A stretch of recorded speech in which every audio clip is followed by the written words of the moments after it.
Mastering customer service is essential for every business, especially nowadays where people can leave reviews online and have a big impact on your business if they are being negative or write a long negative review. And in this course, we're going to see how we can de-escalate difficult situations and deal with feedback across different channels. And all of these skills will be discussed in this course together with some great techniques and tools that you can use.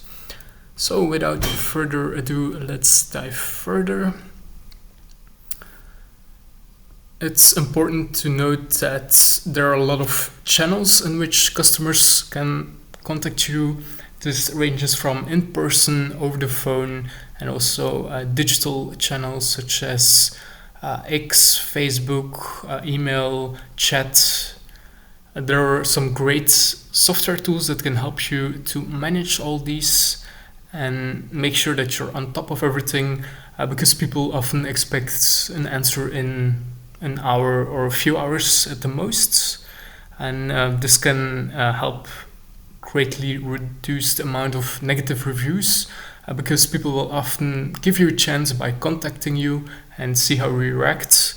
But if they're angry, they want to get fast input, and if you're waiting too long, you might miss the window of opportunity to calm them down and find a great solution. So speed is everything when it comes to dealing with angry customers.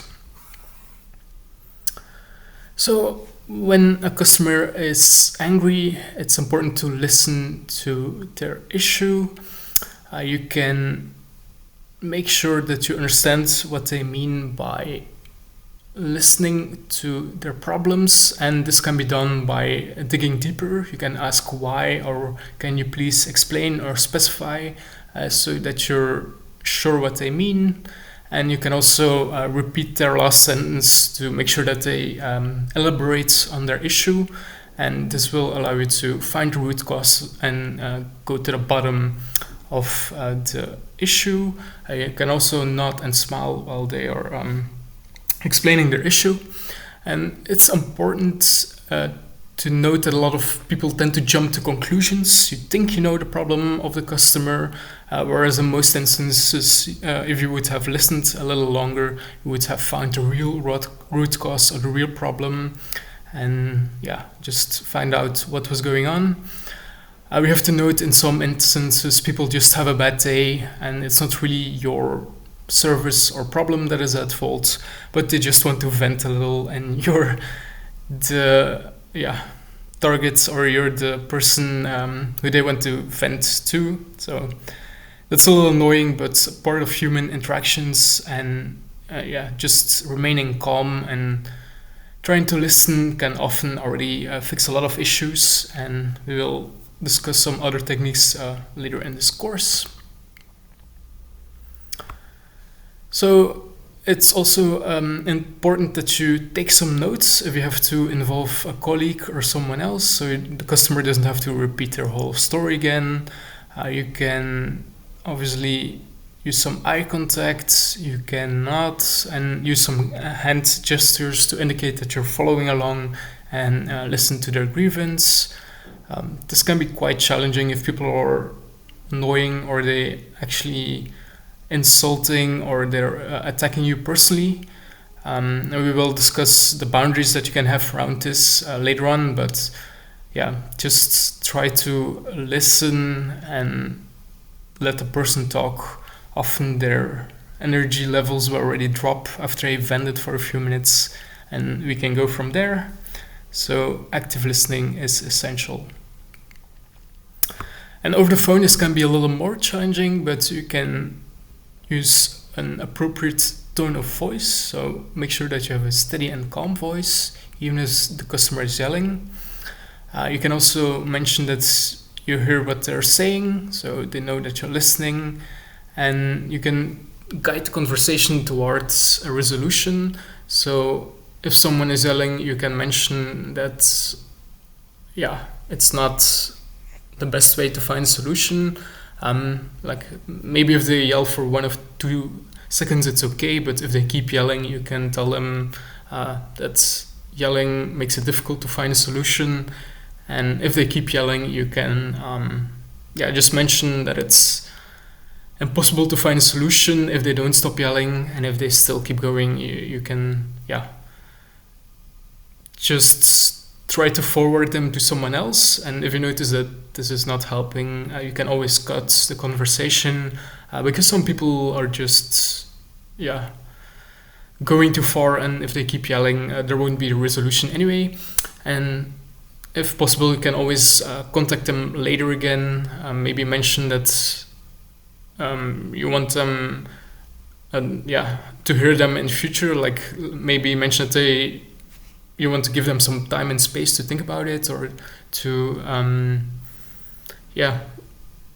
see what, or mention that you have to look into some solutions, and contact the customer later on when they have calmed down already.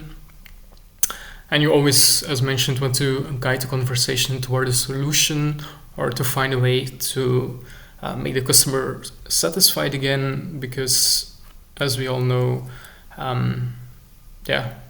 the lifetime value of a customer can be quite high, and if they go to a competitor, you can lose out on quite a lot of money. So in chat or text, as I mentioned before, it's important to be timely with your reply and use the right words, and avoid certain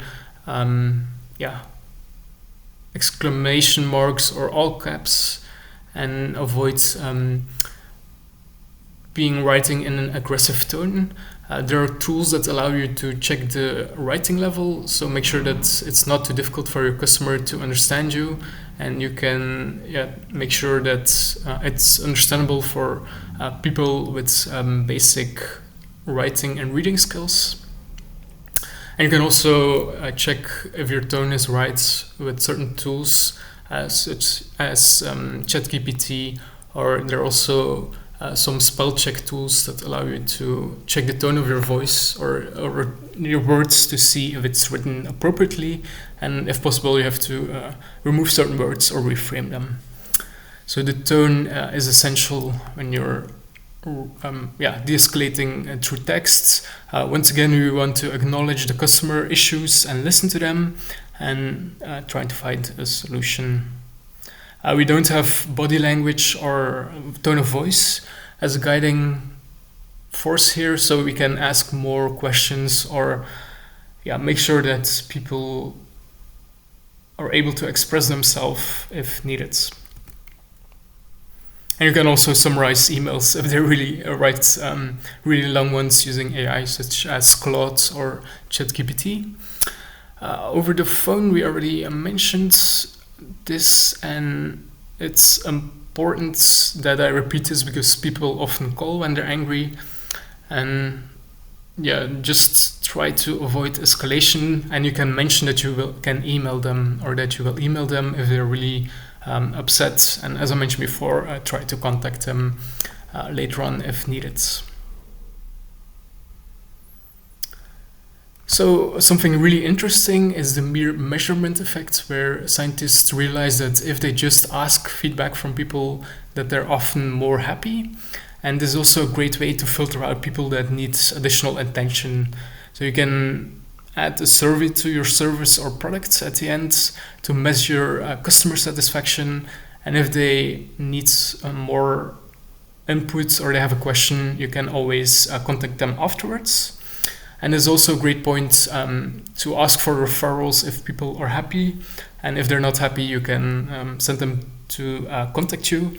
There are several tools such as Zapier or EFTT that allow you to send the replies of a customer feedback form to a spreadsheet. And if people are not satisfied enough or they score below a certain level, you can get an automated message that you have to contact the customer, or you can even send an email automatically if customers score below a certain level, to get further feedback, or to assure them that you're there to help if they need it. So Automating this process can save you a lot of time and energy as well.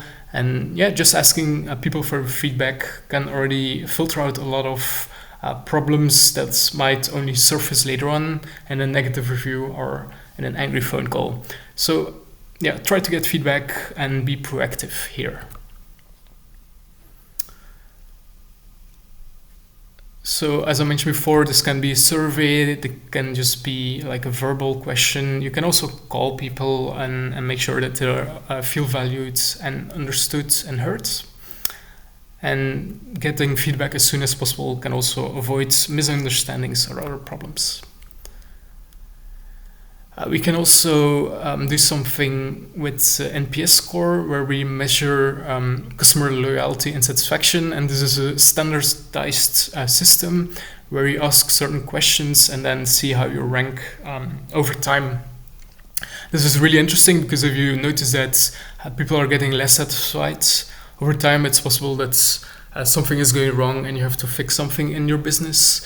And this is a standardized score, so you can measure it over time and also compare with other services or products in your niche. So it's a very useful tool, the Net Promoter Score, because it allows you to uncover some latent problems that can surface later on.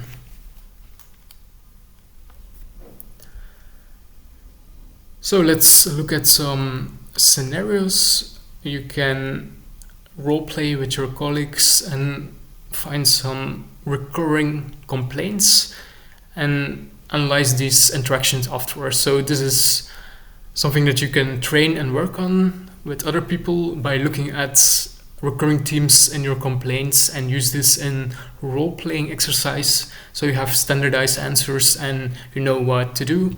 And also iterate and improve this based on customer interactions, so you have a standardized approach to dealing with certain problems, so you don't have to act surprised when something pops up.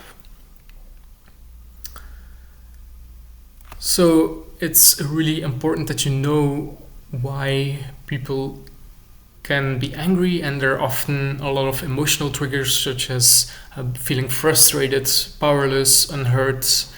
And based on these feelings, you can try to address them and change the customer's emotional state by guiding them away from these emotions towards something positive. So try to summarize the situation, and you can mention the customer, oh, I notice that you feel unheard, or I notice that it must have been a frustrating experience. And then once you recognize the emotion, the customer will feel understood, and you can move towards a solution. So try to avoid making customers more angry by not listening or jumping to conclusions too quickly. One of the ways to build rapport is by mirroring the customer. For example, if they are moving their arm, you can move them as well. Or when they are smiling, you smile back, and so on.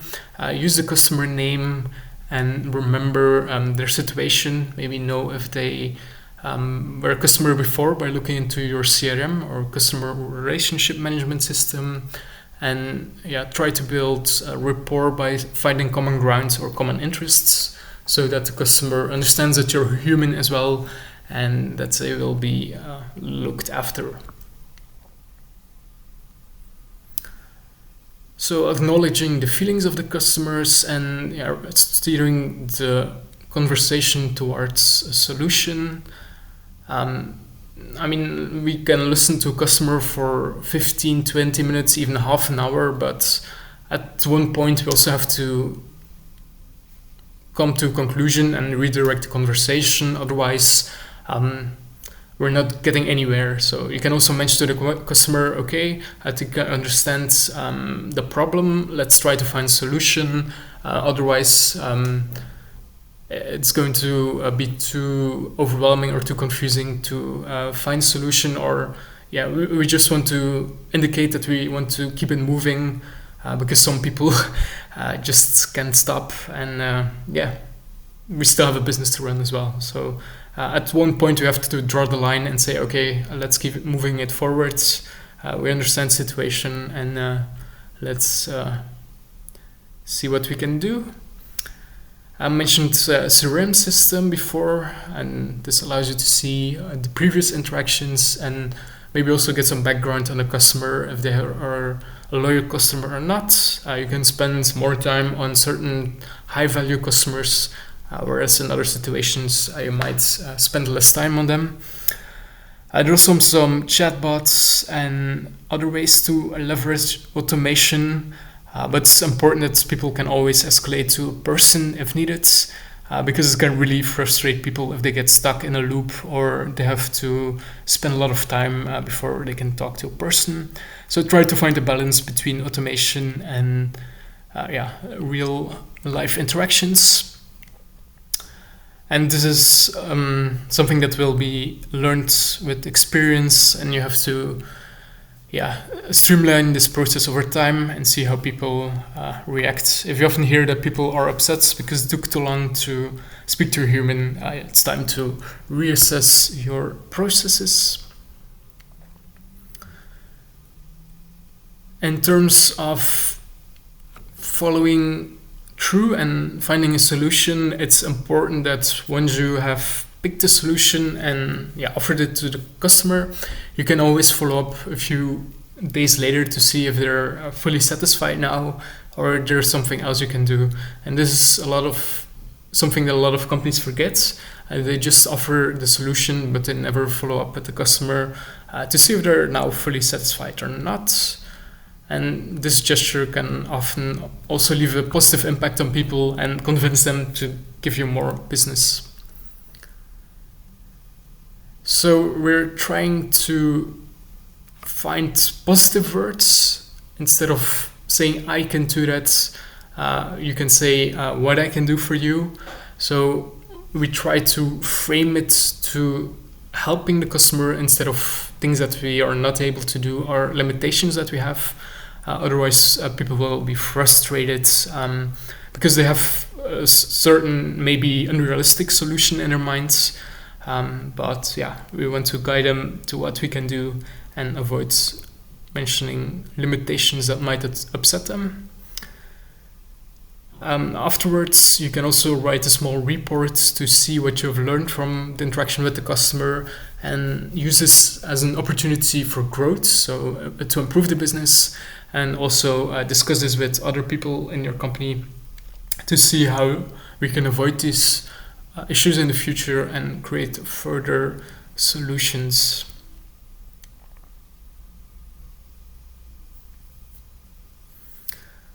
And in some instances, you want to build deeper relationships. So once you have learned from this customer, you can add this information to your CRM or make some notes so that next time the customer comes, you can acknowledge the previous problem and just build from there. So people don't have to mention the same problem they had before, but if they know that you have a system to track their happiness and their just satisfaction overall, they will feel heard and know that you take care of them and want to build up a long-term relationship with them. And as I mentioned before, if you want to make sure that all the people in your company want to focus on customer centricity, it's important to empower the employees. So if they notice that something is going wrong, they can provide feedback and it's taken care of. You can also train people to make sure that they know what's going on, what changed in the business, and also, as I mentioned before, do some role-playing exercises. If you know someone or notice that someone is underperforming, you can always train them or provide feedback so that we remain the customer-centric approach.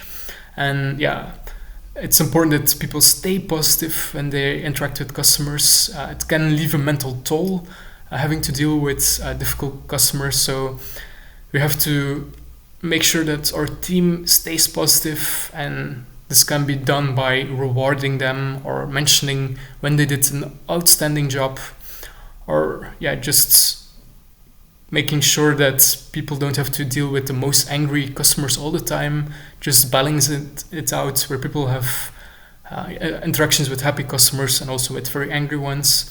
So all of this can lead to higher satisfaction among the employees, because they feel they're helping the customers instead of being the brunt of angry people.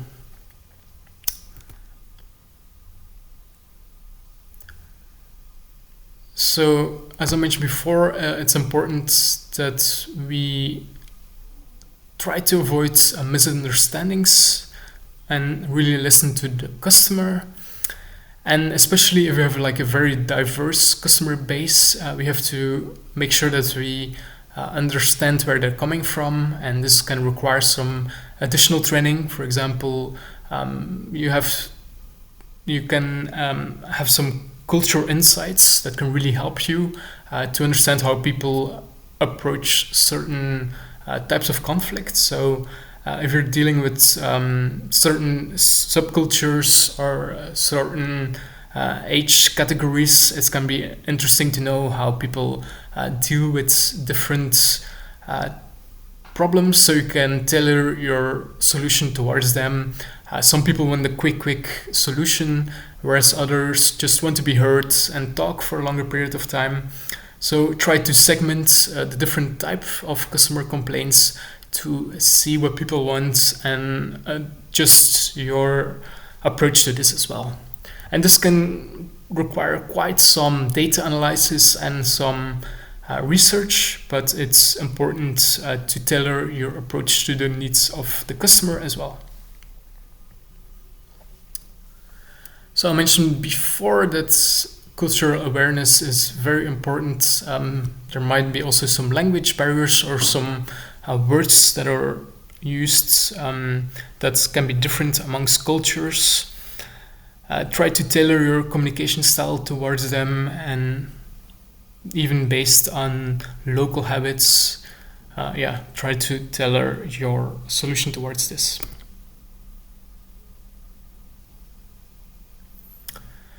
And customer feedback is also about continuously improving the process. So when you notice that there is an issue, you can write them down on a whiteboard and track them. If there are often recurring issues, maybe add an answer to the FAQ, or maybe clarify something in the copy on the website.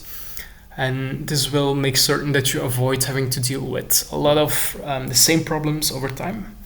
So tracking the customer's complaints and trying to find patterns in them can really reduce the workload and make sure that people are happy customers. And in some situations, people can turn passive-aggressive towards you, such as leaving sarcastic remarks or even personal attacks.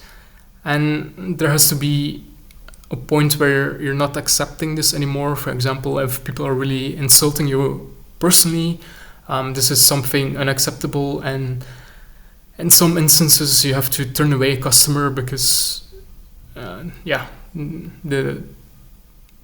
your team also has some boundaries that they have to create. Otherwise, customers can be super aggressive and super unfriendly, and it can affect how other customers react as well. And over time, you can have a toxic customer base. So try to be calm, very patient, friendly, but there also has to be points where you're drawing the line and mention, okay, we're trying to find a solution, we're trying to be positive, but please be respectful for us as well.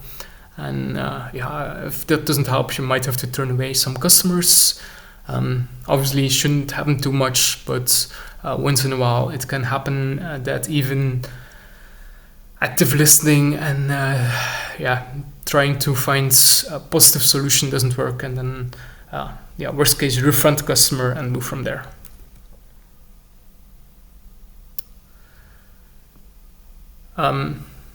Yeah, some people are just impossible to deal with, and at some point you have to be willing to cut them loose. If they leave a bad review, you can always mention the step you have taken, and people understand that some people are just impossible to deal with and are unreasonable. So just document what you already did for that customer and comment on their negative review, and yeah, that's about it. You can't win everyone over, so yeah, voice control is really important. So this is something you can practice as well, like record yourself and see where you can stress certain words or use a softer tone to make sure that people are feeling heard.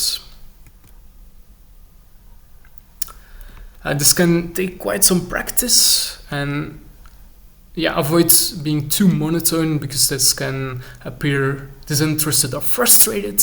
And once again, yeah, this takes some practice, but over time you can see what customers react to, and a happy, positive voice can already make people more at ease. A smile, excitement, positivity can already flip a lot of people and make sure that they are feeling heard.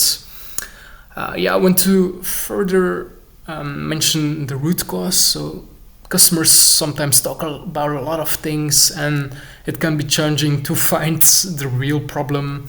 They might mention 10 issues and 2 things going on in their life, and I mean, it can be challenging sometimes to find out what's really going on.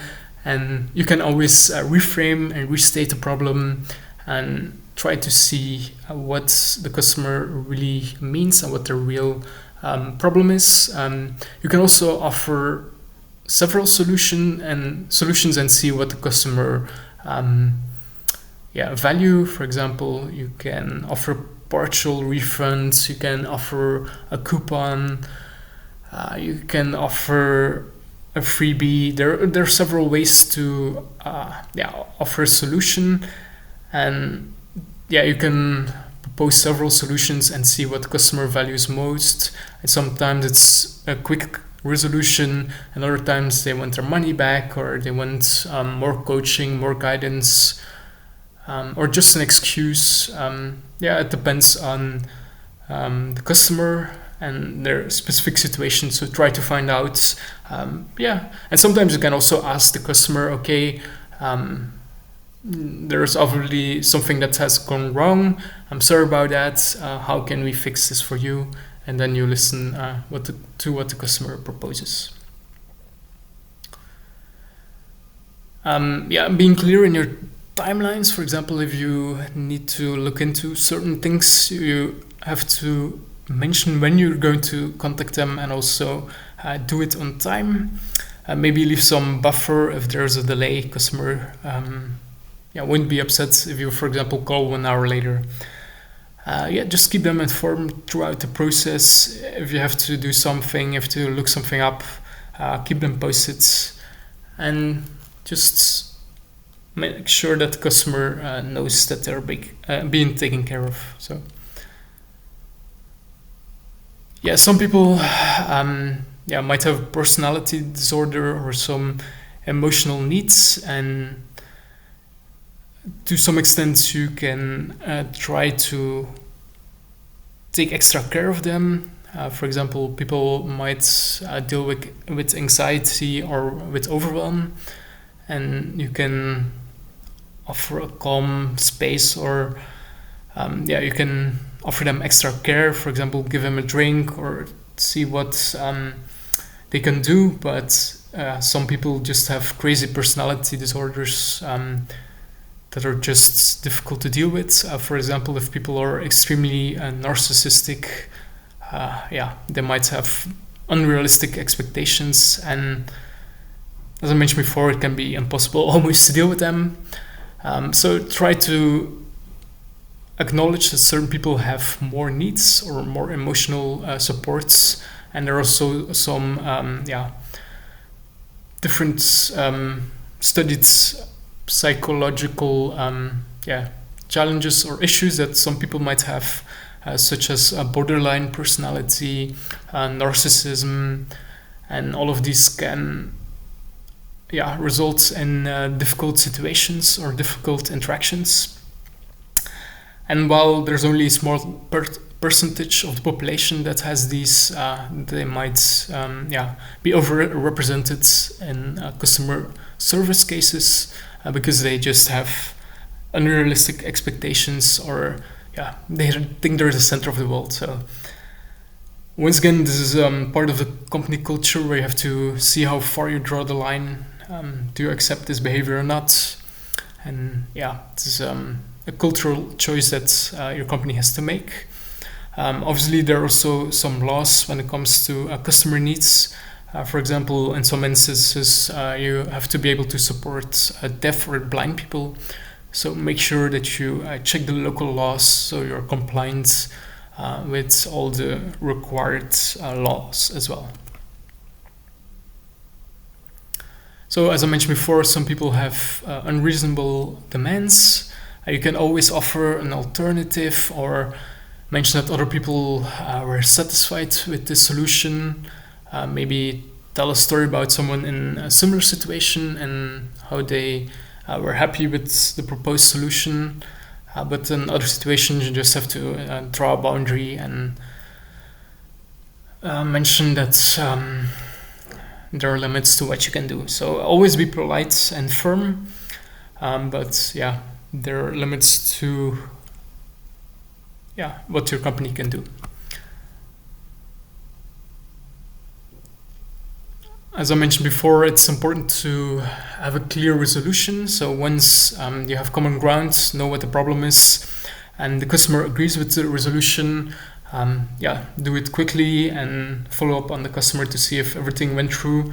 If you agreed to provide refund, do it immediately. Check up afterwards if they got it and if everything is clean, and then mark it as done in your CRM so you know that customer is happy and is taken care of. So